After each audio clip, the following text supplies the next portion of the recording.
Good afternoon. It's Monday, the 22nd of September 2014, just after 1 o'clock. Welcome to UK Column News. I'm your host, Brian Girish, back in the studio. And with me is Mike Robinson. Afternoon.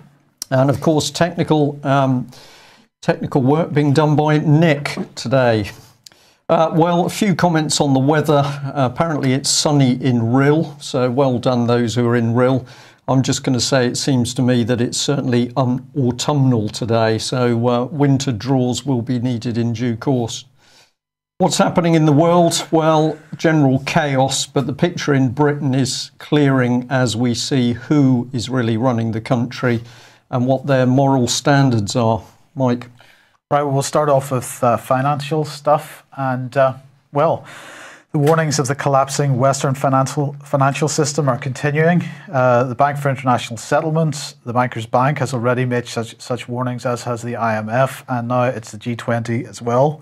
So it has to be said that when this bubble bursts, there can be no nonsense about no one knowing or no one being able to predict it. Any politician that suggests that no one knew what was going to happen should be strung up straight away.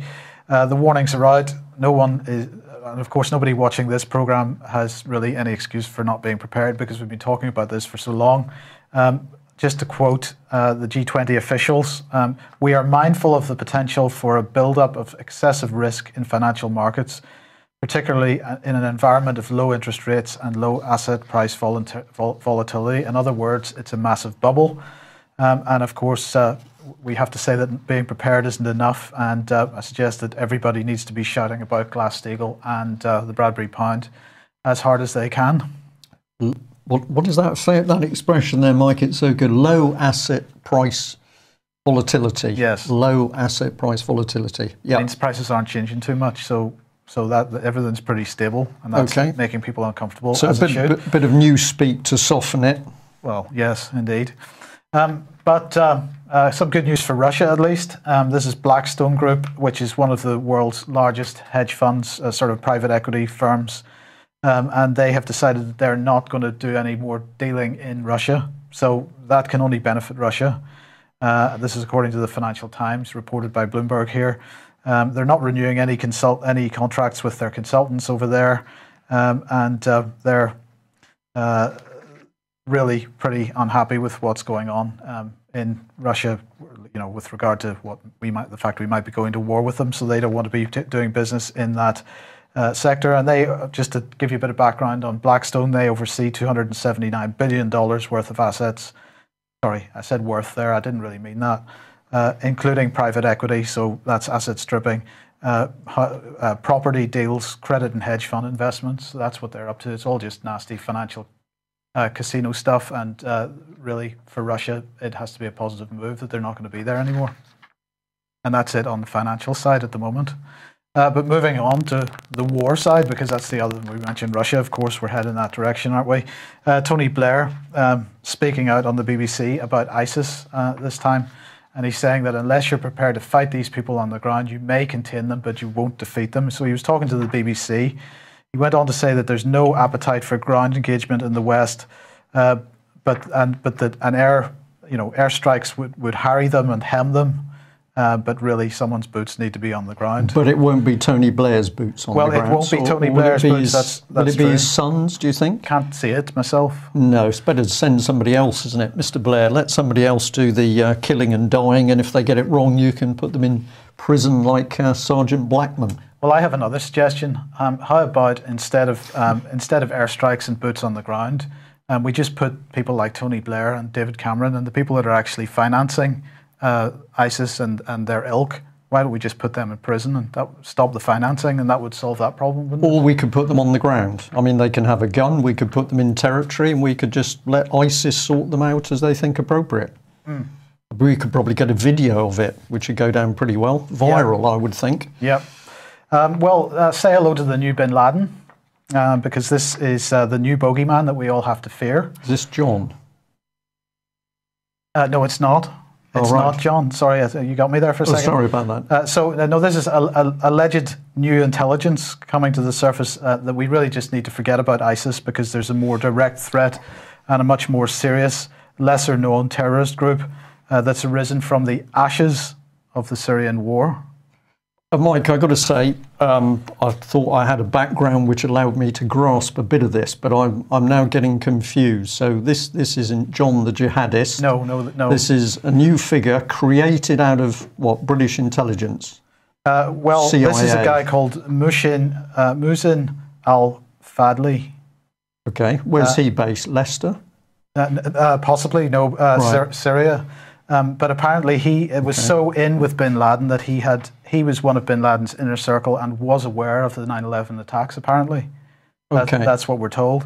So we've got to be really scared of this guy. I think you should just put him back up, Nick, because we've got to get a good look at him, because this is the guy that we've got to be scared of. Very little information is being released by anyone in American intelligence circles, according to various mainstream press. But the group itself is calling itself Khorasan, Khorasan, Khorasan. And so Khorasan and this gentleman, Muhsin, we've got to be really scared of. But we haven't got any information on him, but rest assured that British security services know what's happening. They know where this man is. They know what he's doing. They haven't quite tracked down Samantha Lewthwaite. They knew the colour of her underwear. It was red. They knew she was highly dangerous, but she managed to escape worldwide using the cover of her two children. Yeah. So John's out there. We've got Al Nusra's out there. We've got Syrian Free Army. But all these groups are coming out of the Syrian rebels that Brooks Newmark went to meet, was really apologetic to whenever we didn't decide to support them directly. Yeah. We have been financing them and supplying them with what are called non-lethal equipment for quite some time. So, like I say, Tony Blair, if you think that really it takes boots on the ground, as you say, get out there. Yeah, get out there yourself.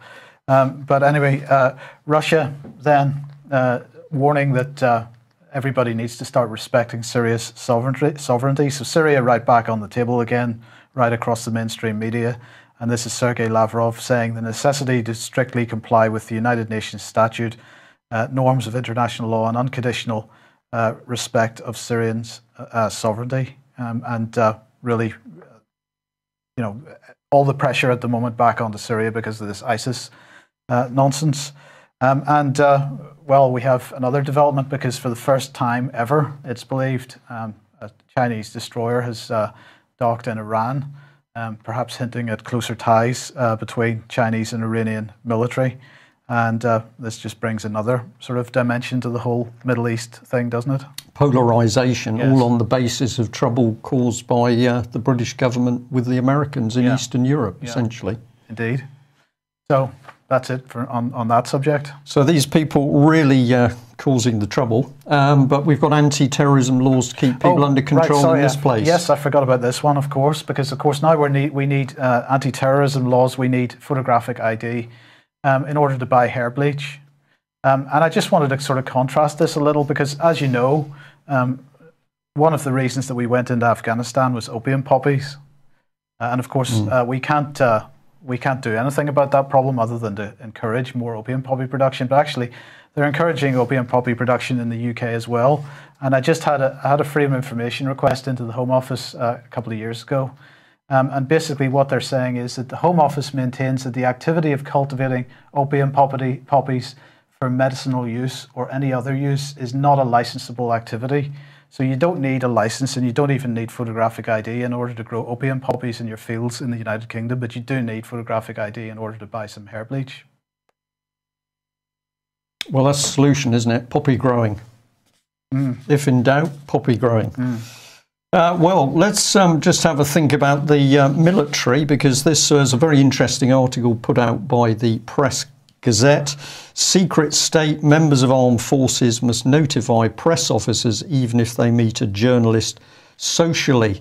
And they put this in the article, which is a copy of the defence instruction not to be communicated to anyone outside HM service without authority.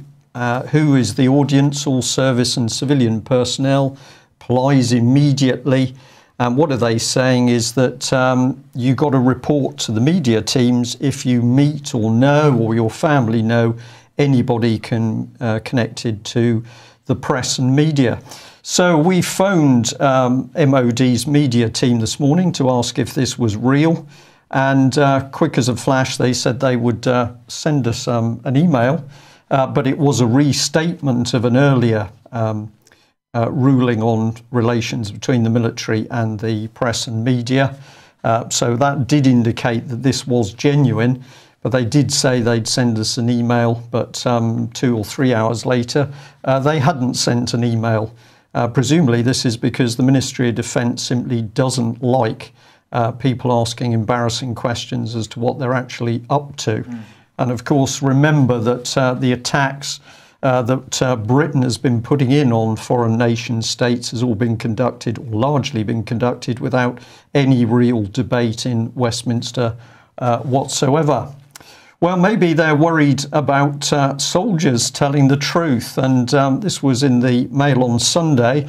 A soldier has been sent home from Afghanistan after filming a foul-mouthed protest rap and posting it online. And the man was Ollie Carpenter, 25, and this thing went viral. So let's have a look. He was sent home, but what did he have to say? Well, he actually said that half of this government needs to be quarantined and the country is run by pricks.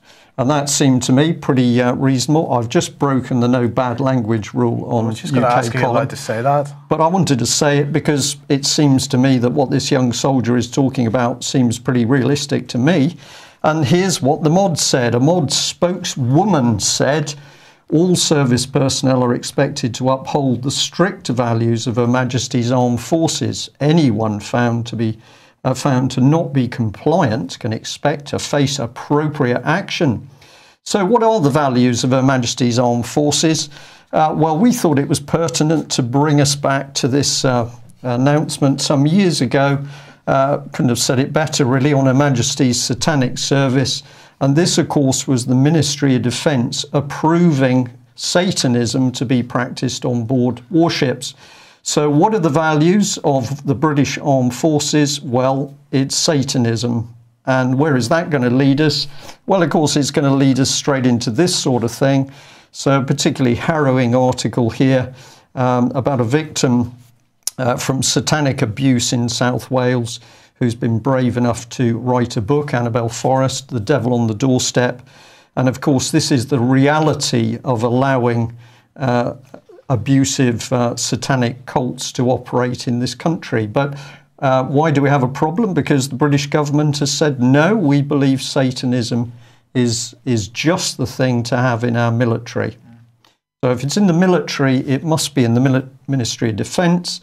If it's in the Ministry of Defence, that has been approved by a government, so Satanism must be in the government, and there must be experts on Satanism within the government in order to make the decision in the first place. So the evidence is all in front of our eyes, and of course same things happening in the US of A. Before it's news here, saying horrendous, unthinkable, hell officially unleashed on American children. As courts make a toxic decision, you'll be enraged. Well, what are they talking about? Basically, in parts of the states now, they're going to allow those promoting Satanism to come into schools. This is the example of one of the publications, the Satanic Children's Big Book of Activities. Well, maybe a little bit of torture, sexual abuse, rape, and death. This was part of the text. The Satanic Temple has announced it will provide pamphlets on Satanism to students in Florida following the school board's decision permitting the distribution of religious materials. Among the materials that are set to be distributed are pamphlets on the philosophy, practice of Satanism. Also, the sect tells school children about their legal rights to choose to practice Satanism. So it's very, very clear what we've now got at work. We haven't just got criminal, perverse governments. We've now got certainly a British government which is condoning Satanism and all the practices that go with that. And if it's happening south of the border, then of course the magic circle has certainly been working north of the border.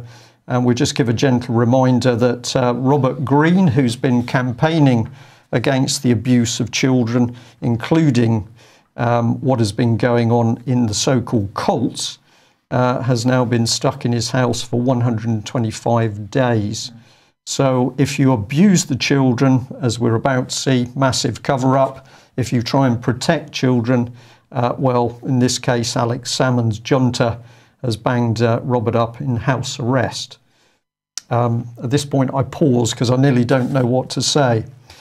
Let's come in at a different angle. Excuse me. So the Daily Star has done some really good work because they finally started to put together failures in child protection, if I say it like that. And they're linking up a lady called Sonia Sharp from Rotherham and links through to Common Purpose. So here's the lady, recommends that you have a read of this article. What they're pointing out is massive sums of money spent on common purpose leadership courses for people who are failing in their duties to protect children.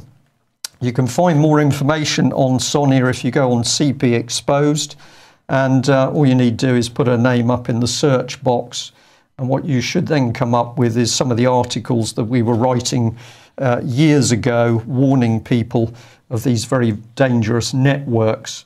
And indeed, we'd already exposed that the Common Purpose network had been penetrated by paedophiles, of which two of the most vicious were James Rennie, who was with a group of men abusing children younger than 3 months. I think that's correct.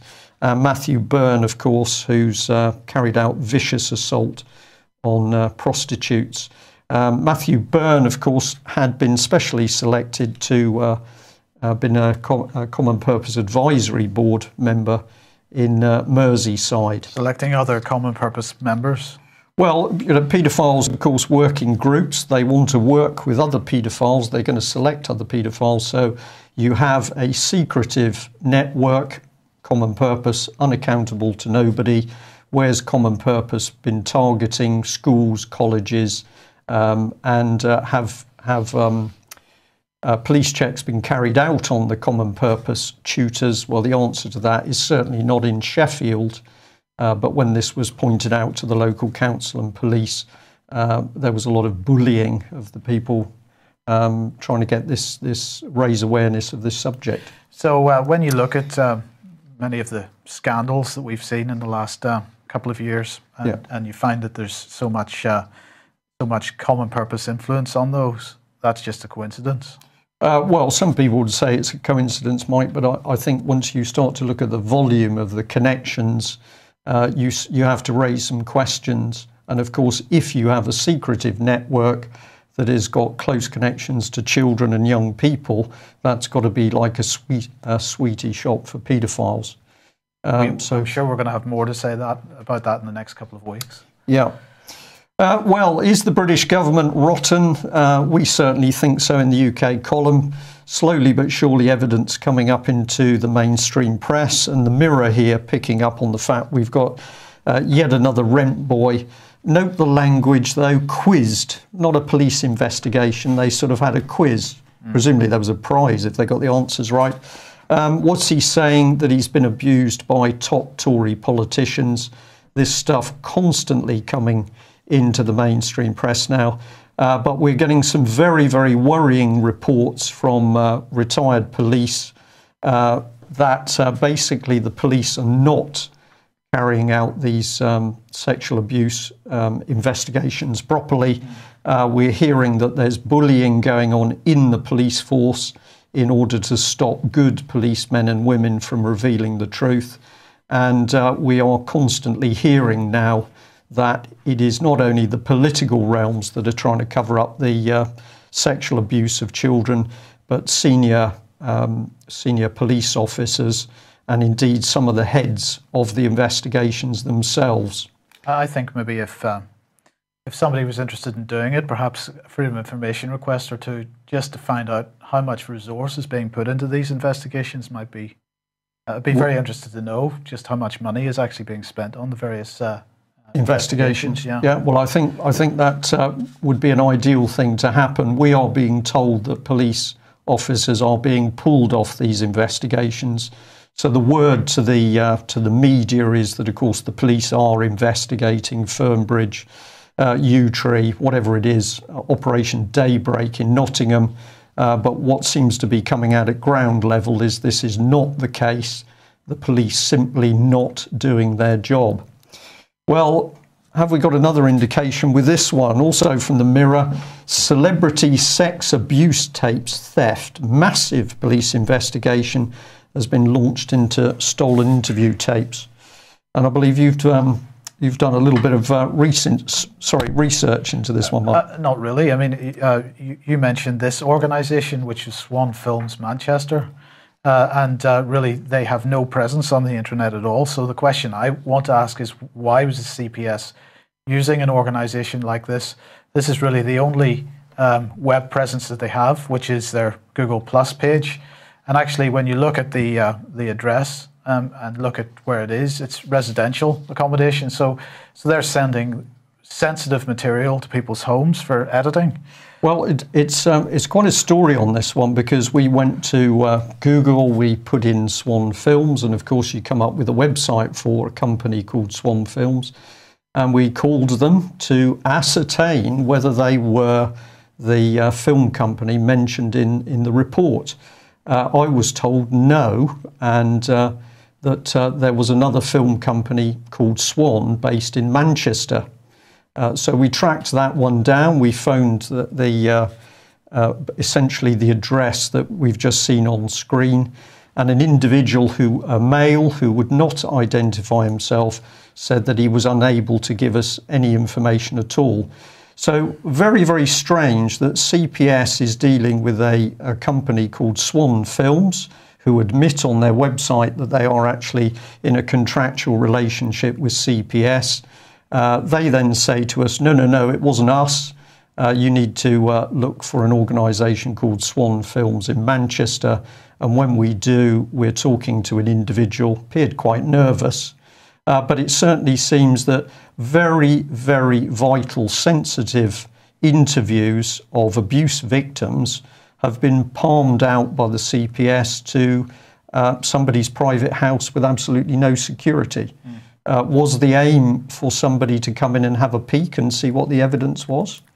Or am I being cynical?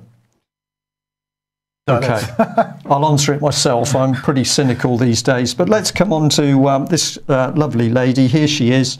It's Alison Saunders.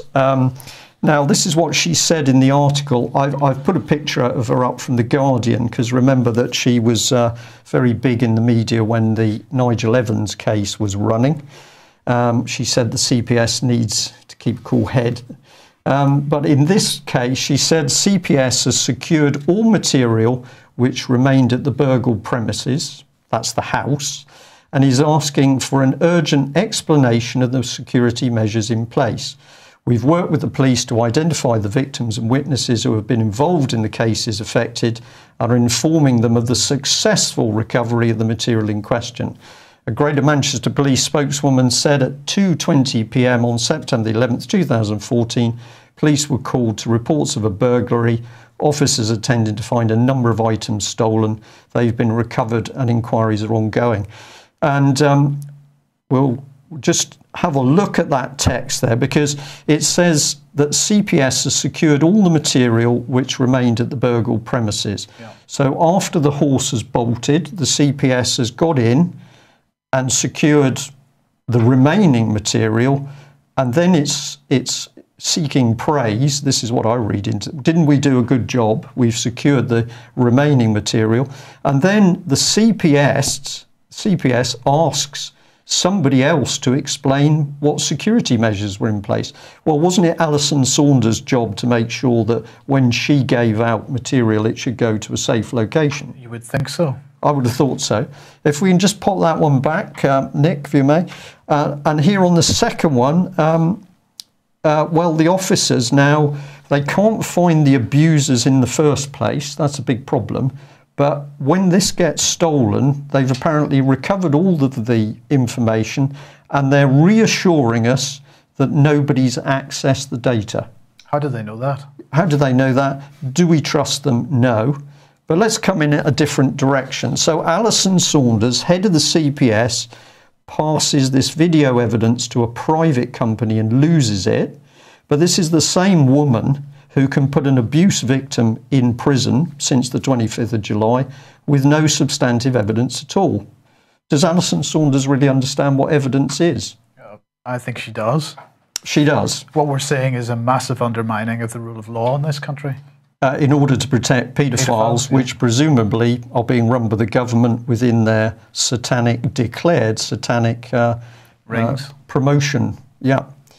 So this is the tragic news. Anna Braga from Neon Nettle has put out this exclusive story, which we can bring to you.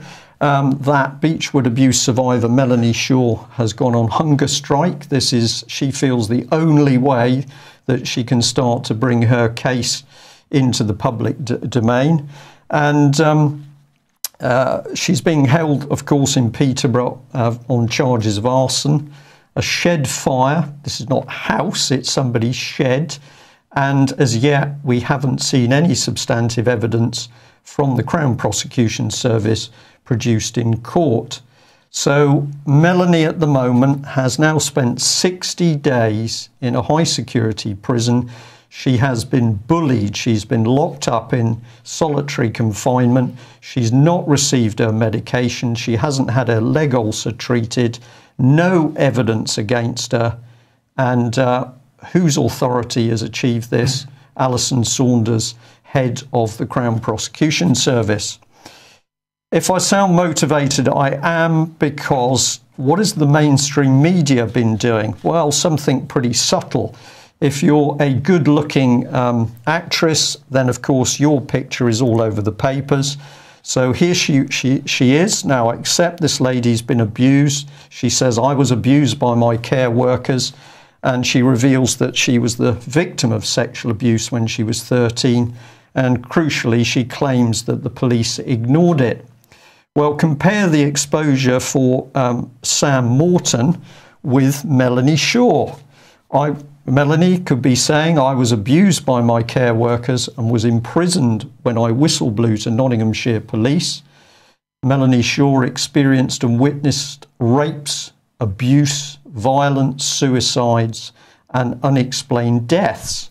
So we have to ask that Sam Morton is reported in the national press and media, but unknown Melanie Shaw suffers a media blackout and threats. She's in prison where she suffers more abuse.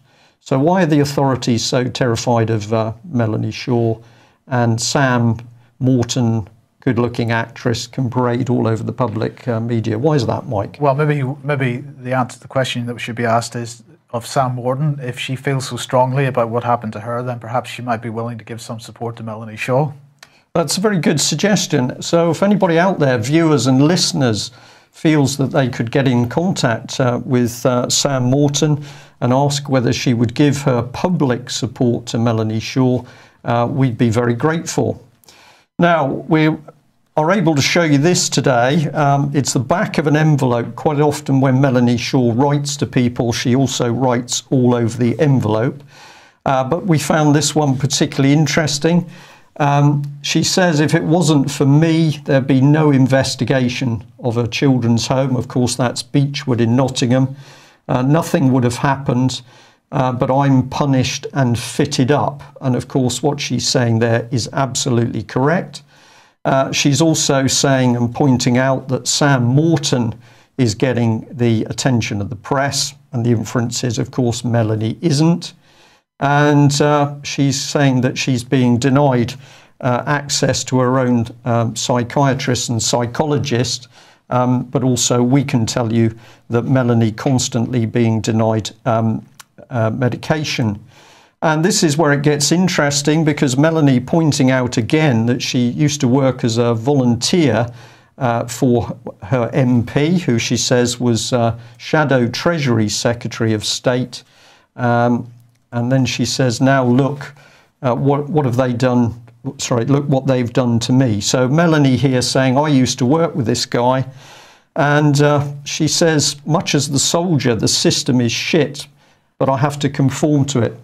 That's twice. I'm using the words, Mike, because I think we need to in this article. These are Melanie's words. She's describing it. Who is she complaining about? Well, here he is. This is her MP, Chris Leslie. And we know that he has said he was going to talk to the prison governor. We know that he said to people he's taking action to help Melanie Shaw. Days have gone past, weeks have gone past, but we're seeing no action. Is this the same gentleman who wrote to Melanie and in a rather sinister way suggested that she was in danger in prison?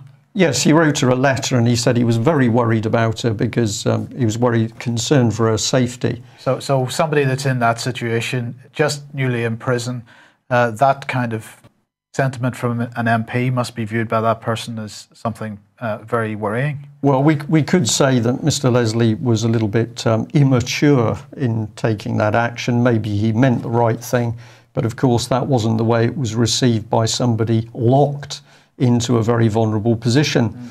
Well, what sort of man is young Chris Leslie? Well, this is his website, which we went to before starting the programme today. What we were looking for was information about child abuse, but he's very big on cutting ribbons, but doesn't seem to be very big on cleaning up child abuse. We are interested in that he's been tweeting there, so if you fancy getting on and retweeting him and giving him some of your thoughts on Melanie Shaw, that might be a good idea. But we dug a little bit deeper, and good old BBC came up with the information on democracy. They're not so good on child abuse, but the BBC very big on democracy. Well, what have they got to say? Well, if we just expand this a bit, that this man was Private Secretary to Lord Falconer as Minister of State. He's been involved with the Cabinet Office. He's been Under Secretary of State for Local Government of the Regions, Office of the Deputy Prime Minister, and he's been active politically since he was 15, apparently. So there we are. He's big mates with Lord Falconer, and just because we couldn't resist it, of course, remember that Lord Falconer used to live as flatmate to Tony Blair. So some pretty interesting stuff there. And there has been a general media release in support of Melanie Shaw. I'm told that this has gone out to every major press and media outlet in UK. So we will see whether as a result of this alert there is any sort of response from British press and media. I mean, if the British press does not react to this, what does that tell us? It tells us that they're fully complicit in covering up the abuse, rape and murder of children. And there can only be a small number of people driving that agenda. They've got to be the people at the very top of the press and media organisations. So you've got to ask it if anybody from the mainstream media is watching this, and they do seem to do that from time to time. You know, what are you thinking about yourself at this point is really the question. Well, I think a lot of them don't think, Mike, it's happening to somebody else. It won't happen to them. But of course, we know that child stealing is now impacting on the professional classes, including police officers. So if you're sitting there smugly thinking that your children are safe because of your position within a local authority or the police, you've got another thing coming. And meanwhile, north of the border, Mr. Salmon's quite happy to say he's happy to break up the UK. Thank you very much to the viewer who sent this in to us, Scottish Daily Mail. And look at that headline, Salmon's sinister threat to ignore the no vote. It's a bit like Ireland, isn't it, really, Mike? If you don't get it right, we've got to have another one. But let's look at what this man said. It's absolutely brilliant. The bruised First Minister said there were many routes the SNP could choose as it continues its battle to break up Britain, a destination he described as pretty certain. Isn't that treason? It is treason, Brian, but of course he is in a position to say that that is a certain destination because, of course, he is friends with Prince Charles. And no doubt he's Privy Councillor as well, yes, of course. And no doubt gets all the gen from central government. But you know, Labour Party conference is going on at the moment, and the pressure for the split up of England following the Scottish referendum is continuing. This time, as I say, at the Labour Party conference, Opening the conference in Manchester yesterday, the Manchester's council leader, Sir Richard Leese, told Ed Miliband and a hall full of delegates, quote, "The debate should not be about devolving power in Scotland, England, Wales, Northern Ireland, but devolving power within the nations." So we're talking about the complete destruction of each of the four nations. And then Simon Hennig, leader of Durham Council, he went on to say, England is totally overgoverned. It is the last part of the empire. It's time it came to an end, and that power is and the power is dispersed across the UK. Nick Forbes, leader of Newcastle City Council, said, "If the main party leaders in Westminster think we can all sigh a huge sigh of relief and go back to the status quo, then they're sorely mistaken. What the Scottish debate has done is given voice to the deep-seated concerns about centralised nature of our country. The genie is out of the bottle."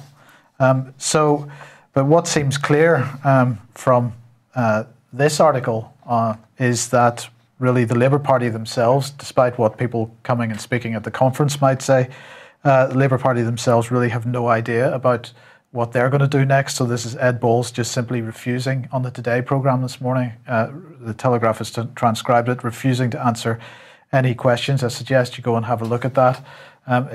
They clearly haven't decided how they're going to play this. They know what has to be done, but they're wanting to make political hay out of it, and they're not quite sure what to do about it. But of course, it is the Tory party which is mainly pushing forward with the treason at the moment, and senior figures, according to the Independent here, from all wings of the party have been summoned to thrash out a Tory party agreement on the West Lothian question, whether Scottish MPs should be allowed to vote on issues that affect England. And the Independent here saying that this is a last-ditch attempt to secure a no vote. In a last-ditch to attempt. I do apologise, I'm struggling here at the minute. In a last-ditch attempt to secure a no vote in the independence referendum on Thursday, Mr Cameron promised to give the Scottish Parliament greater powers and so on. But Tories are suggesting that he must stick with his plan, that if that happens, then that England itself gets dealt with as well. This is rapidly becoming a mess. But if we really want confirmation of the policy that's behind this, as usual, we don't need to go any further than Chatham House. And here's our old friend, Quentin Peel, arguing that any attempt at a federal Britain, which is what is really being discussed in the press at the moment, will not work while England is one nation. So what he says here is, as long as England is treated as a single entity, however, such a federal system might well be unworkable because it would be so lopsided. Only with the creation of powerful English regions and the very probably a split between London and the rest of southeast England would some semblance of balance be possible. So we've got to say this whole agenda has to be stopped. We have a complete breakdown of the rule of law, as we've already said, in this country at the moment. The Constitution is being ignored, and these psychopaths are pushing their change agenda so hard and so fast that people, general public is just completely destabilised by it. We've got to get a grip on which way is up before we can start making any rational decisions. So let me once again mention the conference, because it has to be mentioned. The only way to find out where we stand, what the rule of law actually means in this country, what the Constitution actually is, what it is we're losing because of the pressure that's being put on us by these paedophiles and psychopaths in government. We've got to understand that before we can know how to act and what to do about it. So please join us for this conference. And of course, don't forget the second day of it, which is the health aspect of it as well. Just as important, probably. It is. And isn't it remarkable, Mike, that I think we're allowed to say many years ago, it was the UK column formed through the New Battle for Britain group. We saw that what was going on in this country was a new battle for Britain. So we've got people like Alex Salmond, and of course he's in the spotlight. But other politicians behind closed doors, Nick Clegg, of course, is one of the prime ones, absolutely working on treason to break apart this country.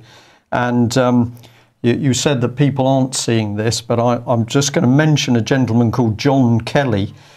from UKIP. He has posted an exceptionally good article analysing the subversion going on in this country in order to break it up in line with European policy. We'll make that document available. It's really excellent analysis. And I think I'm right in saying it was Napoleon who pointed out that if England could be finished, destroy England, and he said Europe will fall like a ripe plum. So somebody will probably correct me if I haven't got the phrase exactly right. But of course, why is England so important? If you destroy England, then you will see the clampdown, this vicious communitarian police state descending on Europe. That's why. And of course, this is because of the power of the English Constitution, English common law, which has been exported to so many other parts of the world. And in all those parts of the world is being infringed and torn down as fast as they can possibly tear it down. Yeah. So they're after common law, and our freedoms given to us under God. We'll leave you to think about that. Thanks very much for joining us. See you same time tomorrow. Bye-bye.